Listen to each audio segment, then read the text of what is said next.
উমর রাদিয়াল্লাহু আনহু আমিরুল মুমিনিন, ইসলামের দ্বিতীয় খলিফা, রাতের বেলা তাহাজ্জুদ পড়তেন, আবার রাতের একটা অংশ অল্প একটু বিশ্রাম নিতেন, নিয়েই আবার বের হয়ে পড়তেন জনগণের খোঁজ খবর নেওয়ার জন্য।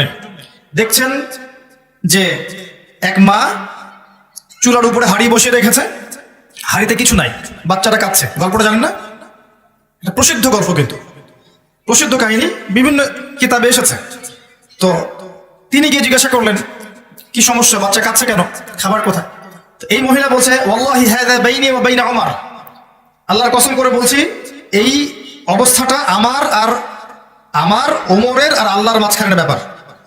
মানে এ অভিযোগ করছে আল্লাহর কাছে ওমর সম্পর্কে রাদিয়াল্লাহু আনহু। সে তো চিনতে পারেনি যে এই ব্যক্তি ওমর রাদিয়াল্লাহু আনহু। কথা বুঝতে পারছেন?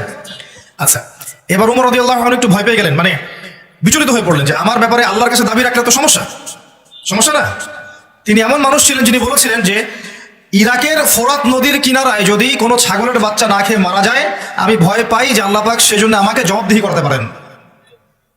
এমন ছিলেন তিনি, আমিরুল মুমিনিন। খেজুর পাতার মসজিদে বসে অর্ধবিশ্ব শাসন করেছেন, অর্ধবিশ্ব, এবং মাটিতে ঘুমাচ্ছেন। তার ব্যাপারে একটা প্রসিদ্ধ কথা আছে, হাকামতা আদালতা আমিনতা ফানিমতা। হে ওমর, তুমি বিচার কার্য পরিচালনা করেছো, ন্যায় বিচার করেছো, নিরাপত্তা দিয়েছো, এরপর ঘুমিয়েছো।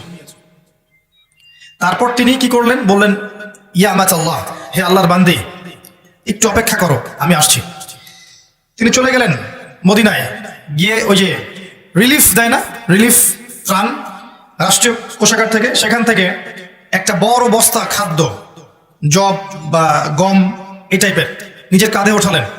নিজের কাঁধে, অ্যাসিস্ট্যান্টের কাঁধে নয়, নিজের কাঁধে, গাড়িতে করেও নয়, পায়ে হেঁটে কাঁধের মধ্যে এই বস্তাটা নিয়ে তিনি হেঁটে হেঁটে যাচ্ছেন ওই মহিলার বাসা পর্যন্ত। তার পাশে একজন সাহাবী ছিলেন, তার নাম ছিল আসলাম রাদিয়াল্লাহু আনহু। ইনি বলছেন যে, ইয়া আমিরুল মুমিনিন আনা আহমিলু, হে আমিরুল মুমিনিন, আমাকে দেন, আমি বহন করছি। তখন ওমর রাদিয়াল্লাহু আনহু বলছেন, হাল আনতা তাহমিলু উযরি ইয়াওমাল কিয়ামা, তুমি কি কিয়ামতের দিন আমার পাপ বহন করবে? তুমি কি কিয়ামতের দিন আমার পাপ বহন করবে, আমার বোঝা বহন করবে? আজকে এটা চাচ্ছ তুমি আমার কাছে? নিজে কাঁধে করে নিয়ে গিয়ে ওই মহিলাকে দিলেন, নিজের হাতে রান্না করে বাচ্চাগুলোকে খাওয়ালেন। এরপরে গিয়ে আল্লাহর কাছে কেঁদে কেটে দোয়া করলেন, আল্লাহ, তুমি আমাকে যে দায়িত্ব দিয়েছ, আমি হয়তো দায়িত্ব পালন করতে পারছি না, তুমি আমাকে ক্ষমা করে দাও। আমি কিভাবে আপনাকে বুঝাবো যে এগুলো হচ্ছে ইসলাম? ইসলামের এই সৌন্দর্যগুলো দেখে হাজার হাজার অমুসলিম ইসলাম কবুল করেছে। ইসলাম তরবারির জোরে ছড়ানো হয়নি, মানুষকে জোর করে, বোমাবাজি করে, সন্ত্রাসবাদ ছড়িয়ে এভাবে ইসলামের প্রচার হয়নি, কখনো হবেও না ইনশাআল্লাহ। ইসলাম এভাবে সৌন্দর্য দিয়ে প্রতিষ্ঠিত হয়েছে, ন্যায় বিচার দিয়ে, আদালত আমানত দিয়ে, মুসলিমদের তাকওয়া পরেজগারীদের চরিত্র দিয়ে। আর এই যুব সমাজের চারিত্রিক এই অধঃপতনের দিকে তাকান, এরা কি আসলে সেই উম্মার সদস্য? আদৌ কি আমরা ওমর রাদিয়াল্লাহু আনহুর উত্তরসূরি, আবু বকর, ওসমান, আলীর উত্তরসূরি, খালিদ বিন ওয়ালিদ, তারিক বিন জিয়াদ, যায়েদ ইবনে হারেসা, জাফর ইবনে আবি তালেব, আব্দুল্লাহ বিন রওয়াহা, তাদের অনুসারী, বদর এবং উহুদের সাহাবীদের মতো আমরা? আমাদের উচিত নিজের চেহারা আগে আয়নায় দেখা, কারণ প্রত্যেকটা নফসকে মৌতের স্বাদ গ্রহণ করতে হবে।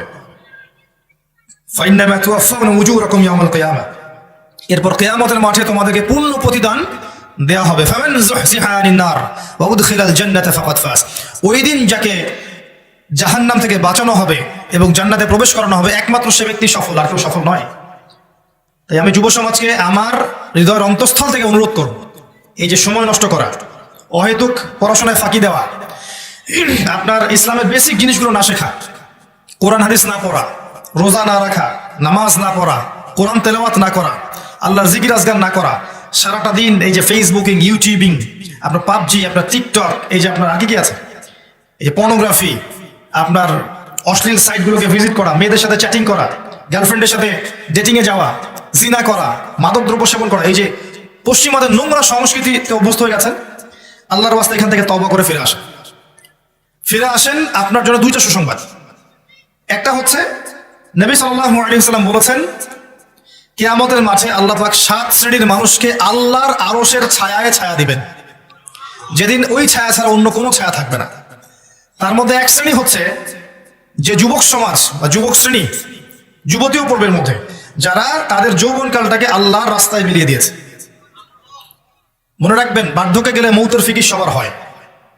বার্ধক্যে গেলে সবারই মৌতের ফিকির হয়, কিন্তু ওই বার্ধক্যে গেলে এখনকার গোল্ডেন টাইমটা কখনো ফিরে আসবে না। কোশ্চিন কালে আপনি এই সময়টা ফিরে পাবেন না।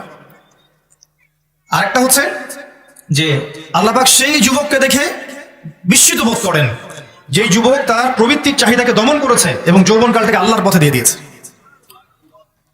যুবক বয়সের ইবাদতের এত মূল্য আল্লাহর কাছে, এত মূল্য যে এই সময়টাতে মানুষ যা ইচ্ছা তাই করতে পারত, কিন্তু যুবক শ্রেণী আল্লাহকে ভয় করে, তার রাসূলকে ভালোবেসে, রাসূলের সুন্নাহগুলোর উপর আমল করলে, নামাজ পড়লে, রোজা রাখলে, তাহাজ্জুদ পড়লে, জিকির করলে, সৎ কাজের আদেশ করলে, অসৎ কাজে নিষেধ করলে, জ্ঞান অর্জন করলে, তিলাওয়াত করলে, এক কথায় ন্যায়ের পথে থাকলে আল্লাহ পাক অফুরন্ত নেকি পুরস্কার দিবেন ইনশাআল্লাহ তাআলা।